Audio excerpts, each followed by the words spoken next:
संसदीय क्षेत्र के कांग्रेस प्रत्याशी विक्रमादित्य सिंह ने मीडिया के सवालों के जवाब में कहा कि प्रत्याशी कंगना रनौत के बयानों को समझने वाला हिमाचल प्रदेश में पैदा नहीं हुआ है। उन्होंने कहा कि कंगना रनौत जिस तरह के बयान देती हैं, वह अपने आप में हास्यप्रद है। उन्होंने कहा कि कंगना कभी कहती है कि सरदार पटेल को अंग्रेजी बोलनी नहीं आती। उन्होंने कहा कि कंगना रनौत को जानकारी पता होनी चाहिए कि Sardar Patel barrister in law London के कॉलेज से पढ़ाई की थी। उन्होंने कहा कि हिस्टोरिकल पियानो पर तथ्यहीन बातें करना तर्कसंगत नहीं है। उन्होंने कहा कि कभी कहती है कि मोदी जी ने तीसरा विश्व युद्ध पुतिन से बाहर बात करके रोका है। उन्होंने कहा कि कोई तो बात वह तथ्यों पर करें, ऐसी बातें करना जिनका कोई हिस्टोरिकल महत्व नहीं है। उन्होंने कहा कि इस तरह के बयान उनकी बौद्धिक क्षमता और मानसिकता को दर्शाता है। उन्होंने कहा कि मंडी संसदीय क्षेत्र में लोगों का समर्थन मिल रहा है। उन्होंने कहा कि मंडी संसदीय क्षेत्र में मंडी के अंदर चाहे वह स्मार्ट सिटी है, चाहे भू जोत टनल है, जलोड़ी जोत टनल है, टूरिज्म को इंफ्रास्ट्रक्चर डेवलपमेंट करने की बात है। आने वाले समय में इन सभी प्रोजेक्ट को धरातल पर उतारने के लिए पूरा प्रयास करेंगे। बहन जो यहाँ से भाजपा की प्रत्याशी है, आजकल केवल क्योंकि फिल्में तो उनकी ज्यादा चल नहीं रही है, इसलिए हिमाचल में जो है अपनी शूटिंग करवा रही हैं। जैसा मुख्यमंत्री जी ने कहा कि फिल्म का नाम क्या है, फिल्म का नाम है, क्या नाम है? कंगना मंडी की अंगना। और डायरेक्टर कौन है? हमारे पूर्व मुख्यमंत्री आदरणीय जयराम ठाकुर जी। अलग अलग सीन होते हैं, अलग अलग डायलॉग होते हैं, अलग अलग लोकेशन होती है और अलग अलग वेशभूषा होती है। कभी दाठू पहन लेती है, कभी टोपी पहन लेती है, कभी जो है आपका ये जो आपने पहना है पट्टू पहन लेती है। बस इसी तरीके से एक मनोरंजन लोगों का चल रहा है। कल उन्होंने अपना नामांकन पत्र भरा, वहां पे एक मुद्दा कुल्लू का नहीं उठाया। ये नहीं कहा कि मैं कुल्लू के लिए क्या करना है, क्या सोच है, क्या इरादा है, कुछ नहीं, केवल मोदी जी का गुणगान। और अब तो गुणगान की भी नई सीमा पार हो गई है।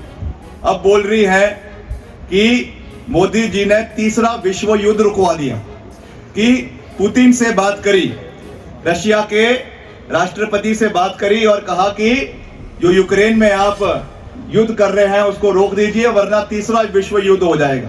कभी कहती है आजादी 2014 में मिली, कभी कहती है कि देश के पहले प्रधानमंत्री कौन थे? सुभाष चंद्र बोस थे। अरे आपने हमारे प्रधानमंत्रियों को की जो कंट्रीब्यूशन देश के लिए रही है, नेशन बिल्डिंग के लिए रही है, उसको आपने नहीं मानना। कम से कम जो श्रद्धेय अटल बिहारी वाजपेयी जी जो 8 साल देश के भारत के प्रधानमंत्री रहे, जिनका एक खासा लगाव आपके कुल्लू जिला के साथ था। मनाली में वो अक्सर हर साल बतौर प्रधानमंत्री यहाँ पर आते थे, जिन्होंने जो है देश में न्यूक्लियर पावर बनाने में उनकी सरकार का एक बड़ा योगदान रहा। कम से कम उनकी कंट्रीब्यूशन को तो याद करें। आप तो उनको भी भूल गए, आप तो धूमल साहब को भी भूल गए, आप तो जो है शांता कुमार जी को भी भूल गए। आज भाजपा को क्या आवश्यकता पड़ी थी कि एक ऐसे व्यक्ति को जिसको हिमाचल की कोई जानकारी नहीं है, मैं तो कल भी कह रहा था, अगर उनको मंच के ऊपर खड़ा कर दें और साथ में सारे जो नेतागण है उनको हटा दें, तो मनाली में जाके कहेंगी कि मैं करसोग में हूं, करसोग में जाकर कहेगी कि मैं आनी में हूं, आनी में जाकर कहेगी कि मैं बंजार में हूं। इलाके का पता नहीं है, इलाके की परंपराओं का पता नहीं है, इलाके के वास्तविक धरातल के मुद्दों का पता नहीं है, कैसे विकास होना है, क्या एक दृष्टि होनी है, उसके बारे में कोई जानकारी नहीं। अब ऊपर से कह रही हैं कि मेरी तो अभी भी फिल्में जो है वो जगत बॉलीवुड जगत में बची हुई है। खुद उन्होंने ऑन रिकॉर्ड ये स्टेटमेंट दी है कि मैं अगर जीत भी जाती हूँ या हार भी जाती हूँ, मेरी तो वापस फिल्में हैं, मैंने तो मुंबई चले जाना है। अब आपकी सड़कें बननी है। सुंदर सिंह जी कह रहे हैं कि आप पैसा लेकर आइए इन प्रधानमंत्री सड़क योजना के पैसे के लिए। अगर इसके लिए पैसा लाना है तो दिल्ली में बैठना पड़ेगा, दिल्ली में डेरा लगाना पड़ेगा, केंद्रीय मंत्रियों से मिलना पड़ेगा, केंद्रीय सचिवों से मिलना पड़ेगा, ग्रामीण विकास मंत्री से मिलना पड़ेगा, अधिकारियों से मिलना पड़ेगा। और ये अधिकारी ऐसे नहीं मानते। इन अधिकारियों को जो है हर तरीके से सेवा करनी पड़ती है। इनके लिए फल ले जाने पड़ते हैं, इनके लिए टोपियां ले जानी पड़ती है, इनके लिए जो है वो सेब की पेटियां ले जानी पड़ती है, तब जाकर काम होते हैं। हमने किया है तब पता है। और पहले प्रोजेक्ट्स लाने के लिए वहां पे पूरी मालिश करनी पड़ती है। क्या कंगना जी ये सेवा करने के लिए तैयार है? क्या इतना समय है कि वहां पर जाकर अधिकारियों के साथ बैठे, केंद्रीय मंत्रियों के साथ बैठे, लोकसभा में आवाज उठाए? वो तो चल पड़ेगी वापस मुंबई, वहां पर अपनी फिल्म की शूटिंग करने के लिए। फिर कौन आपकी प्रधानमंत्री सड़क योजना के लिए पैसा लेकर आएगा? कौन आपकी आवाज को लोकसभा के अंदर उठाएगा? समय चाहिए होता है। ये कोई पार्ट टाइम नहीं है कि सुबह आए, जैसा सुंदर जी ने कहा, स्टेज के ऊपर ढिंचैक ढिंचैक किया और फिर वापस चले गए। इसके लिए समय देना है, दिन रात एक करनी है, लोगों के बीच भी जाना है, मौके पर भी जाना है, मौके पर लोगों से मिलना है, फिर वापस दिल्ली जाना है, लोकसभा में आवाज उठानी है, केंद्रीय मंत्रियों से मिलना है, केंद्रीय सचिवों से मिलना है, अधिकारियों से मिलना है और समय पर काम पूरा हो इसके लिए अधिकारियों की नकेल भी कसनी है। वो भी अपने आप में एक कला है। मुझे भी 15 महीने पीडब्ल्यूडी मंत्री रहते हुए हो गए। हमने भी समय पर रिकॉर्ड काम करवाए, अधिकारियों के पे नकेल कसी, ऑफिसर्स पे नकेल कसी, तब जाकर रिकॉर्ड समय में कार्य पूरा करने में सफल हो पाए। तो ये सब चीजें डेडिकेशन के साथ होती है, कमिटमेंट के साथ होती है। और जिसके पास समय ही नहीं है, जो केवल यहाँ पे पार्ट टाइम पॉलिटिशियन बनने आए हैं और यहाँ पे फैंसी ड्रेस कंपटीशन चला हुआ है, उन लोगों से आप क्या एक्सपेक्टेशन कर सकते हैं? ये एक गहरा मंथन करने की आवश्यकता है। और जिस बारे में जो देव समाज पे जो प्रहार हो रहा है, जिसके बारे में अभी भाई सुंदर सिंह जी ने कहा कि जो खान पीन की बातें आ रही है, एक और कहते हैं कि हम हिंदू हैं, एक और हिंदुत्व का झंडा लेके चले हुए हैं, और दूसरी ओर जो बातें निकल कर आ रही है, जो खुद उन्होंने कई मंचों से कहा है उनके खान पीन के बारे में, क्या हालांकि उसका विकास से सरकार से कोई सरोकार नहीं है, मगर हम देव संस्कृति से जुड़े हुए लोग हैं।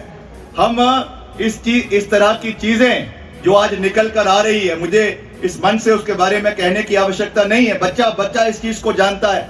आज सबके पास फोन है, सबके पास सोशल मीडिया है, सबके पास यूट्यूब है, सब चीजें उस पर दिख रही है। तो ये हमको उस एंगल से भी एक मंथन करने की आवश्यकता है कि ऐसा ना हो कि राजनीति के चक्कर में हमारी देव संस्कृति पर जो ये प्रहार हो रहा है, इसका एक आने वाले समय में विपरीत परिणाम हमको देखने को मिले। इन चीजों का भी ध्यान रखने की आवश्यकता है। कंगना जी के बयानों को कंगना जी ही समझ सकती है, उसके अलावा उनके बयानों को समझने वाला हिमाचल में आज तक कोई पैदा नहीं हुआ। कभी आज़ादी के बारे में बात कहती हैं, कभी कहती हैं कि जो सरदार पटेल थे वो उनको अंग्रेजी बोलने नहीं आती थी। आपको जानकारी पता होनी चाहिए कि सरदार पटेल जो है बैरिस्टर इन लॉ थे from London, in college, in university in London, which is one of the most renowned universities in the world. वहाँ से उन्होंने शिक्षा हासिल करी।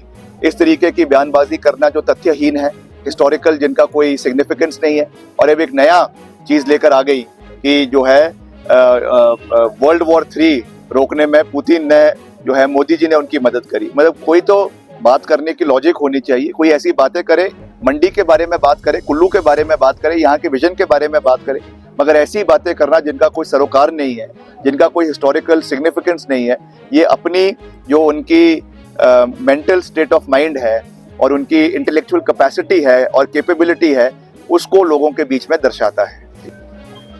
ये अनुराग ठाकुर जी तो अपने लोकसभा हल्के की बात कर रहे हैं, मगर जहाँ तक हिमाचल की बात है, हिमाचल पूरी तरीके से मुख्यमंत्री सुखविंदर सिंह सुक्खू जी के नेतृत्व में आगे बढ़ रहा है, हमारी पार्टी अध्यक्षा के नेतृत्व में आगे बढ़ रहा है, और हिमाचल में इस बार अच्छा प्रदर्शन रहेगा। हम 4 लोकसभा सीटों पर भी जीतेंगे, और जो हमारे बाई इलेक्शन हो रहे हैं उसमें भी कांग्रेस पार्टी का एक अच्छा प्रदर्शन उसमें रहेगा, और कांग्रेस पार्टी की सरकार मुख्यमंत्री जी के नेतृत्व में 3.5 साल का अपना कार्यकाल जो है, जो शेष बचा है, उसको पूरा करेंगे। And we will seek a fresh mandate in 2027। 10 साल तो उनसे बना नहीं, जयराम जी की सरकार थी, और बल में उस हवाई अड्डे की एक ईंट का पत्थर वो लगा नहीं सके। अब बड़ी बड़ी बातें कर रहे हैं। पहले बिलासपुर तो रेल पहुंच जाए, उसके बाद देखेंगे क्या होता है क्या नहीं होता है। और हम भी चाहते हैं कि एक्सपेंशन हो। और आपको मैं जानकारी के लिए बता दूं कि जो 2005 का एनुअल बजट था, उसमें बिलासपुर से लेकर रामपुर तक जो है रेल बजट, रेल प्रोविजन का ऑलरेडी उसमें प्रावधान रखा हुआ है। अगर उसकी एक्सपेंशन आने वाले समय में होती है तो अच्छी बात है, हम भी उसका समर्थन करते हैं। मगर इस तरीके से केवल कोई बात कह देना जिसका कोई सरोकार ना हो, ये मैं समझता हूँ कि एक जो है एक मैच्योर स्टेटमेंट नहीं है। बिल्कुल आएंगे, आने वाले समय में राहुल गांधी जी आएंगे, प्रियंका जी आएंगी और भी बहुत से नेता आएंगे। मुख्यमंत्री जी अभी आए थे पीछे, आने वाले समय में आगे भी आएंगे। तो जो भी हमको जिसकी आवश्यकता होगी, मिलकर हम इस लड़ाई को, समर्थन बहुत अच्छा मिल रहा है, पॉजिटिव है, क्योंकि हम एक सकारात्मक सोच के साथ आगे बढ़ रहे हैं। हम मुद्दों की बात कर रहे हैं। मैंने कुछ दिन पहले अपना नामांकन पत्र भरा और हमने मंडी संसदीय क्षेत्र की और हिमाचल प्रदेश के होलिस्टिक डेवलपमेंट की बात करी है, जिसमें मेजर इंफ्रास्ट्रक्चर प्रोजेक्ट्स जो मंडी संसदीय क्षेत्र के अंदर हमने डेवलप करने हैं, उनको हम आगे लेकर जाएंगे। चाहे वो मंडी के अंदर स्मार्ट सिटी बनाने की बात है, चाहे वो आपके अभी हम कुल्लू में हैं और लग वैली में है, यहाँ से आपके भुभुजो टनल जो आपके बरोट वैली में जोगिंदर नगर में जुड़ेगा, एक बहुत महत्वपूर्ण और एम्बिशियस प्रोजेक्ट है जिसको हम आने वाले समय में पूरा करने का हर संभव प्रयास करेंगे। वैसे ही जलोड़ी जोत टनल, ये भी एक बहुत इंपॉर्टेंट एस्पेक्ट है और ऐसे और भी बहुत से महत्वपूर्ण मसले हैं, चाहे वो हमारे एक्स सर्विसमैन के हैं, चाहे वो हमारे कर्मचारियों के हैं, क्योंकि हमने ओपीएस हिमाचल को दे दी है, मगर अभी भी हमारे 9,000 करोड़ रुपए जो है वो केंद्र में लंबित है। इसलिए इन सब विषयों को हम आने वाले समय में प्राथमिकता पे उठाएंगे और कुल्लू एक बहुत ही महत्वपूर्ण जिला है, हर दृष्टि से आगे बढ़ रहा है। यहाँ पे एक कमी जो सब लोगों ने हमें बताई है कि यहाँ पे मेडिकल कॉलेज की आवश्यकता है। ये हमारा प्राइमरी ऑब्जेक्टिव रहेगा कि जब हम यहाँ से चुनकर जाएंगे, we will raise this issue in the Lok Sabha and also meet the health minister and health officials, ताकि कुल्लू जिला के अंदर आने वाले समय में एक state of the art medical college का निर्माण यहाँ की स्वास्थ्य सुविधाओं को बेहतरीन बनाने के लिए करवाया जा सके। कंगना ने कहा है कि वो ऐसी लड़ाई झगड़ा करती नहीं, अगर कोई छेड़े तो उन्हें वो छोड़ती भी नहीं है। क्या कहेंगे इस बारे में? बड़ी फूलिश स्टेटमेंट है। हम किसी से लड़ने थोड़ी आए हैं, ये कोई अखाड़े का मैदान नहीं है, ये राजनीतिक मैदान है। यहाँ पे बातें जो है वो मुद्दों की होनी चाहिए। अब मैं जानता हूँ कि उनका इन सब चीज़ों पे हाथ थोड़ा सा टाइट है, because she does not understand what Himachal is all about. उनको लगता है कि कोई फिल्म की शूटिंग में आई है, उनको ये लगता है हसीन वादियों में जो है रीटेक हो रहा है, लाइट्स कैमरा एक्शन हो रहा है और 1 महीने बाद वापस चले जाएंगी। उनको हिमाचल के जिलों के बारे में नहीं पता, हिमाचल के इतिहास के बारे में नहीं पता, देश के इतिहास के बारे में नहीं पता और अब जाकर यहाँ पे लोगों के बीच में आई हैं। तो मेरी लड़ाई उनसे है ही नहीं। मेरी लड़ाई हिमाचल को देश का सर्वश्रेष्ठ राज्य बनाने की है और मंडी संसदीय क्षेत्र के मुद्दों को जो है वो लोकसभा में उठाने की है। जो मैंने अभी अपनी प्रायोरिटीज बताई है, उन चीज़ों के लिए हम लड़ेंगे। कंगना जैसे लोग आते हैं और चले जाते हैं। तो बड़े नेता हैं